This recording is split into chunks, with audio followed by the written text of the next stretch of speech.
नमस्कार दोस्तों, आप सभी का स्वागत है हमारे प्रिया टेलरिंग आर्ट चैनल पर। और आज मैं एक रियलिस्टिक आर्ट ड्रॉ करने वाली हूँ। तो आपको मैं स्टेप बाय स्टेप बताऊंगी कि मैंने कैसे ड्रॉ किया और आप लोग भी हमारे साथ ट्राई कीजिएगा और जिससे कि आपकी प्रैक्टिस अच्छी होगी। तो चलिए बिना किसी देरी के स्टार्ट करते हैं। और एक छोटा सा नोट करके बता दीजिएगा कि मेरी ड्रॉइंग कैसी लगी आपको। और अगर आप इस चैनल पर नए हैं तो मेरा चैनल जरूर सब्सक्राइब कर लीजिएगा, जिससे कि आपको वीडियो जो है वो रोज़ मिलती रहे। तो चलते हैं, स्टार्ट करते हैं। इस ड्राइंग में मैंने एक लड़की को ज़मीन पर लेटते हुए दिखाया है और इसके ऊपर मैंने आइज़ का क्लोजअप इफ़ेक्ट बनाया। मुझे इस आर्टवर्क का कॉन्सेप्ट काफ़ी इंटरेस्टिंग लगा, इसलिए मैंने सोचा कि क्यों ना इसे आप लोगों के साथ स्टेप बाय स्टेप शेयर किया जाए।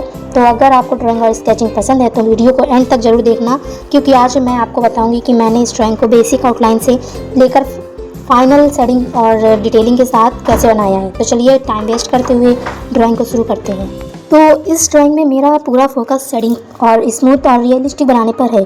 खासकर आइज़, एब्रोज, स्किन और हेयर और क्लोथ्स मैंने अलग अलग तरह की शेडिंग की है। मेरे हिसाब से किसी भी पेंसिल को रियलिस्टिक बनाने में शेडिंग का बहुत बड़ा रोल होता है। सिर्फ डार्क पेंसिल लगाने से शेडिंग रियलिस्टिक नहीं बनती, बल्कि हमें इसे समझना पड़ता है कि लाइट कहाँ से आ रही है और शैडो कहाँ बन रही है। तो चलिए देखते हैं कि मैंने इस पूरी ड्राइंग में शेडिंग कैसे की है। सबसे पहले मैं आइज़ के आसपास की शेडिंग पर काम कर रही हूँ। यहाँ मैं बहुत हल्के प्रेशर से शुरू कर रही हूँ, क्योंकि एकदम से डार्क नहीं कर सकते, इसलिए धीरे धीरे ब्लेंडिंग करना ज़्यादा अच्छा रहता है।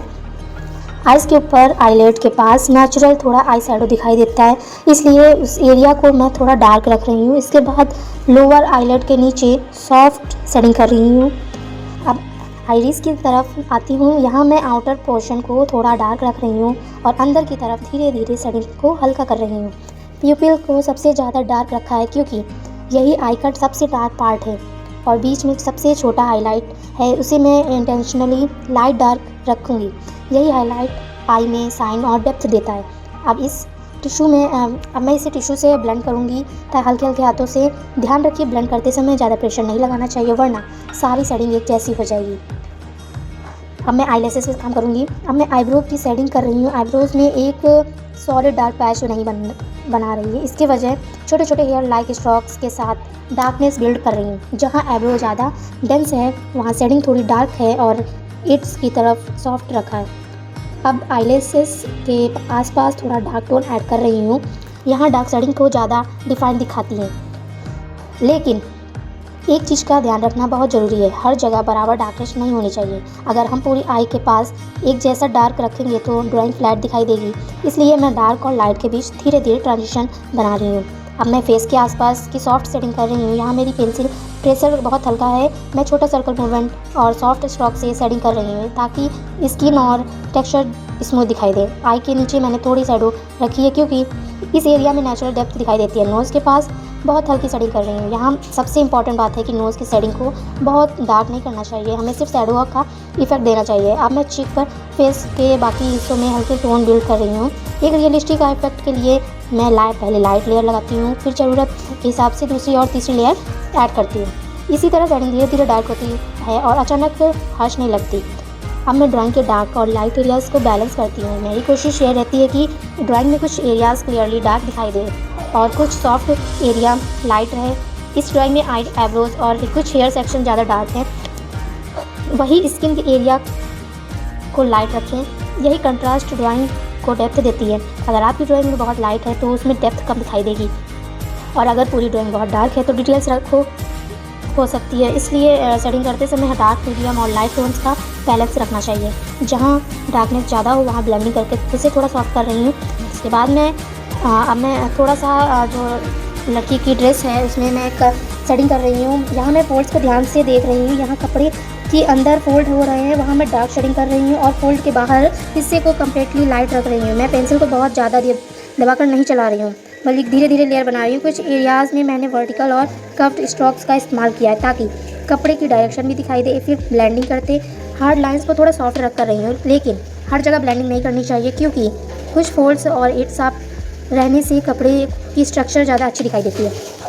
अब कैरेक्टर के बॉडी वाले हिस्से में सॉफ्ट शेडिंग कर रही हूँ। जहाँ बॉडी के ऊपर लाइट पड़ रही है उस एरिया को ज़्यादा लाइट रख रही हूँ, और जहाँ दूसरे पार्ट की वजह से शैडो बन रही है वहाँ थोड़ा डार्क टोन ऐड कर रही हूँ। अब नीचे ग्राउंड पर भी शेडिंग कर रही हूँ, जहाँ भी पेंसिल का छोटे छोटे स्ट्रोक मैं चला रही हूँ। कुछ स्ट्रोक ज़्यादा डार्क है और कुछ जगह हल्के हल्के हैं। इससे कैरेक्टर ग्राउंड से अलग दिखाई देता है और पूरी ड्राइंग में डेप्थ आती है। अब मैं इस टोन को हल्का ब्लेंड कर रही हूँ ताकि शेडिंग जो है हमारी वो नेचुरल लगे। अब ड्राइंग लगभग कंप्लीट है, इसलिए फाइनल शेडिंग कर रही हूँ। मैं पूरी ड्राइंग को देखकर चेक कर रही हूँ कि कहीं डार्कनेस कम है और कहीं ज़्यादा है। जहाँ ज़रूरत है वहाँ मैं और लेयर ऐड कर रही हूँ। अब इरेजर से कुछ छोटे छोटे हाइलाइट्स निकाल रही हूँ, खासकर आइज़ और हेयर के आसपास। हाइलाइट्स निकालते समय बहुत ज़्यादा इरेज नहीं करना चाहिए, सिर्फ उतना ही जितना लाइट का इफेक्ट देना जरूरी हो।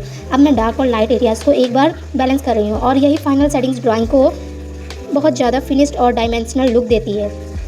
तो गाइज़, इस तरह मैंने इस पूरी आर्टवर्क में सेटिंग और ब्लेंडिंग के जरिए डेप्थ और रियलिस्टिक इफेक्ट क्रिएट किया। मेरे लिए सेटिंग का सबसे महत्वपूर्ण रोल है जल्दी डार्क मत करो, धीरे धीरे लेयर बिल्ड करो।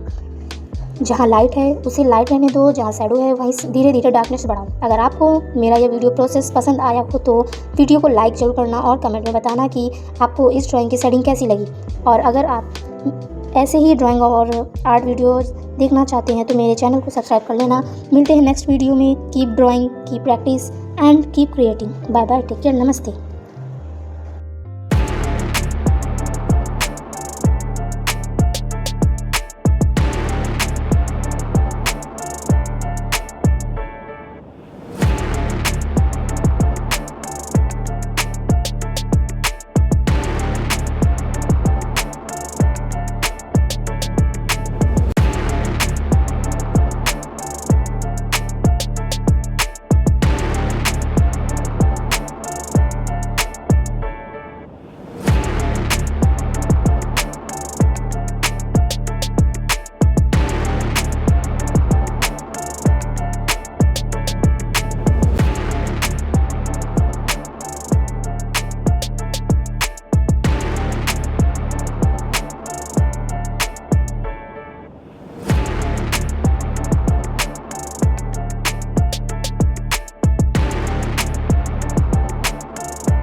फ्रेंड्स, हमारी ड्राइंग कंप्लीट हो गई, तैयार हो चुकी है, देख सकते हैं आप लोग। और आप लोग भी चाहें तो हमारे साथ प्रैक्टिस कर सकते हैं। और मिलते हैं नेक्स्ट वीडियो में। और कमेंट करके जरूर बताइएगा कि नेक्स्ट ड्राइंग आप किस टॉपिक पर चाहते हैं, किस मीडियम में चाहते हैं। आप लोग हमें कमेंट करके बताइए। तब तक के लिए नमस्ते।